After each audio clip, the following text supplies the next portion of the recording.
Sotuvchilaringiz mijozlari unutishyapti. Agar sizda savdo bo'limi bo'lsa va sotuvchilaringiz bo'lsa, menga shu narsani ayting. Kecha nechta mijoz tushdi? Kecha kelgan mijozlarni nechtasiga bugun qayta aloqa qilishdi? Bilmaysizmi? Mana shu bilmaslik sizga har oy millionlab pullaringizni yo'qotishga sabab bo'lyapti. Men Zamirbek, Kontaktuz asoschisiman. 200 dan ortiq bizneslarni ichidan ko'rganman va bugun sizga aynan qayerda pul yo'qotayotganingizni ko'rsataman. Videoni oxirigacha ko'rsangiz, aynan shu muammolarni qanaqa qilib hal qilish mumkinligini aytib o'taman. Avval bir narsani aytib o'tay, men bu narsalarni sizga qayerdandir kitobdan o'qib olib yoki-da kimdandir eshitib olib aytmoqchi emasman. Men bu narsani shaxsiy tajribamdan o'tkazganman va кейslarimdan sizga aytib bermoqchiman. Shu paytgacha 200 dan ortiq bizneslarni ichidan ko'rganimizda juda ko'pchiligida aynan shunaqa muammo kuzatiladi.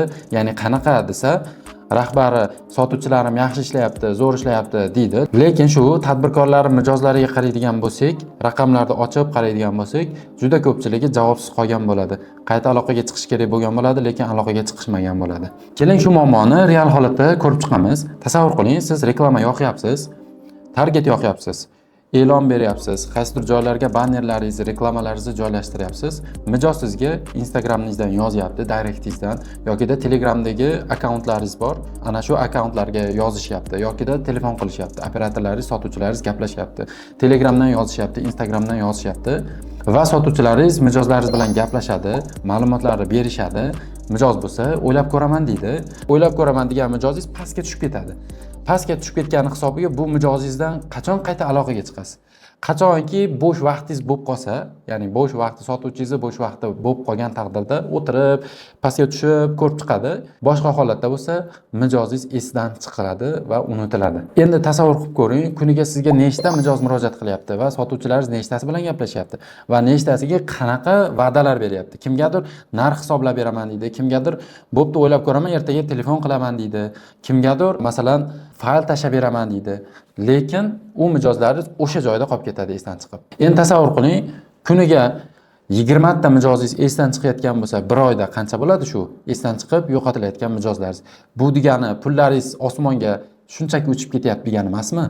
Va aynan o'sha esdan chiqarilgan mijozlar bir vaqtda faqatgina sizga ma'lumotni qoldiradi degani emas, siz bilan gaplashadi degani emas. Sizni raqobatchilaringizga ham yozgan bo'ladi. Siz raqobatchilaringizdan ham ma'lumotlarni olgan bo'ladi. Va mana shu joyda kim qayta birinchi aloqaga chiqsa va aytgan va'dasini bajarsagina ana shu kompaniyadan mahsulotini sotib oladi. Sizga aniq bir misolni aytmoqchiman. Yaqinda Toshkentdagi abituriyent tayyorlaydigan o'quv markazi bizga murojaat qilishdi va ularda o'sha savdolar soni kamayayotganini aytishdi. Biz ularni borib, sotuv bo'limini tekshirib chiqdik, audit qilib chiqdik, nima kamchiliklar bo'layotganini ko'rdik va ularga o'zimizning taklifimizni aytdik va ularda o'sha savdo jarayonlarini avtomatlashtirish, tizimlashtirish ishlarini qildik.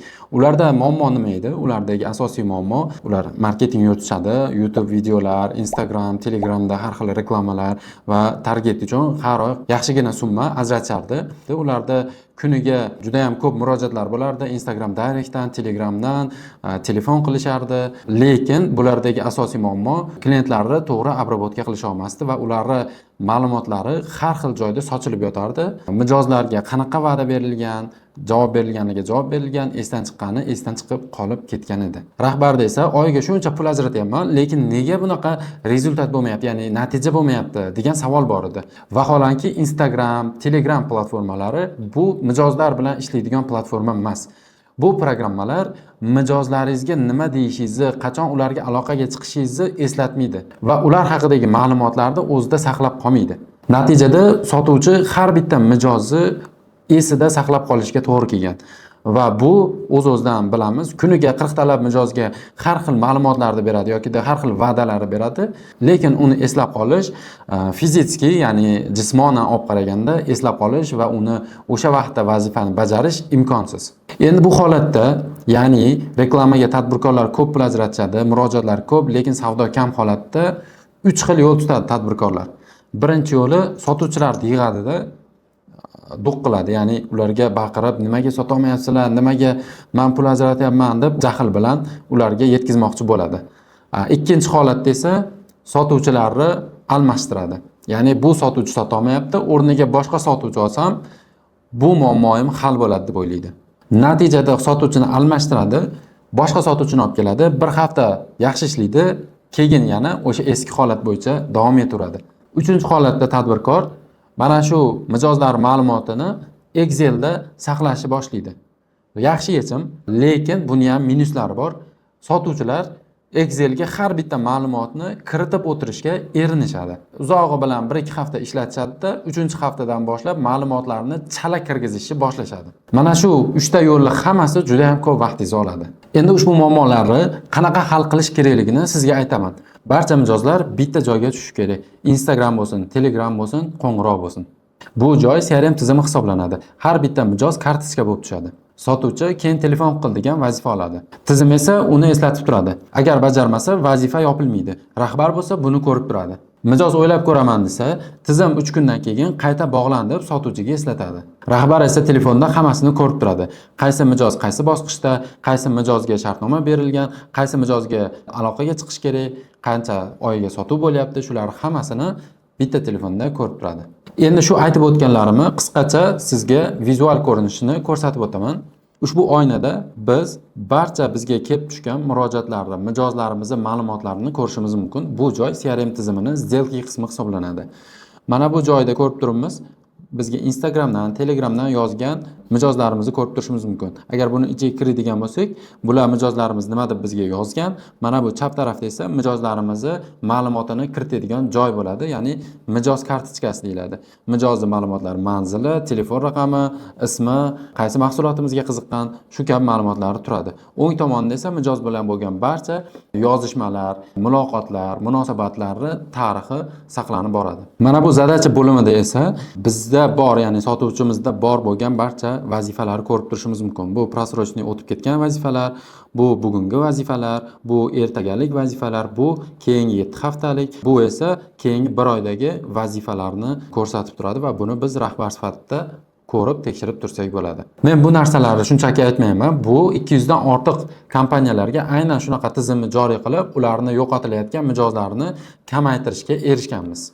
Endi haligi o'quv markaziga qaytadigan bo'lsak, ularda oylik sotuv 78 ta edi, har oy yangi sotuv. Biz mana shu tizimlarni ularga joriy qilib berdik, o'rnatib, xodimlarni o'qitib berdik va barcha marketing kanallarini sotuv bo'limidagi shu CRM ga kelib tushadigan qilib joriy qildik va har oylik sotuv 78 tadan 208 taga oshirishga erishdik. Biz bu joyda qanaqadir dohiyona narsalar qilmadik, shunchaki ularni barcha marketing kanalidan kelayotgan mijozlarning murojaatlarini bitta CRM tizimiga tushadigan qilib va har bir mijoz esdan chiqmaydigan qilib zadachalarni, vazifalarni sotuvchiga majburiy qilib qo'ydik. Shuni natijasida ushbu natijaga erishdik. Endi mendan ko'p so'raladigan ikkita savolga to'xtaladigan bo'lsak. Birinchisi, meni jamoam kam, biznesim kichkina, 2-3 tagina sotuvchim bor. Menga ham CRM tizimi to'g'ri keladimi? Ha, albatta. Chunki kichkina bizneslarda har bitta mijoz qimmatroq hisoblanadi va har bitta xato juda ham qimmatga tushishi mumkin. Shuning uchun CRM tizimini qo'yib, mana shu har bitta yo'qotayotgan qimmatli mijozlaringizni ushlab qolishingiz mumkin. Ikkinchi savol, sotuvchilarim bu yangi tizimni o'rganishmasachi deyishadi. Bunga javobimiz, biz o'zimiz CRM dasturlarini o'rnatamiz. Sotuvchilaringizni bu bo'yicha o'qitamiz, qanaqa ishlatish kerak, qanaqa qilib undan foydalanish mumkin. Hammasini o'zimiz tushuntiramiz va ularga qanaqa foydalanish bo'yicha video darsliklar ham tayyorlab beramiz. Va tizimni to o'rganib ketmagungacha biz o'zimiz shu jamoangizni oldida turamiz. Agar ushbu videoni ko'rib, ha, bu muammo menda ham bor deb o'ylayotgan bo'lsangiz, bu muammoingizni hal qilsa bo'ladi. Biz kontakt jamoasi biznesingizni bepulga audit qilib beramiz. Biz o'zimiz kirib, sotuv jarayonlaringizda, marketingingizda qaysi joyda mijoz yo'qotilayotgan bo'lsa, ana shu yo'qotilayotgan mijozlarni ushlab qolish uchun sizga tayyor yechimlarni taklif qilamiz.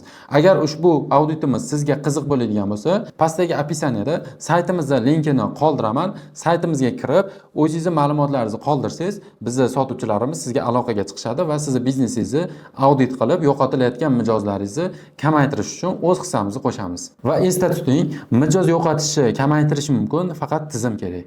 Agar ushbu videomiz manfaatli bo'lgan bo'lsa, like bosishni, agar qaysidir joylarda tushunmagan savollaringiz bo'lsa, kommentariyada yozib qoldirishingiz mumkin.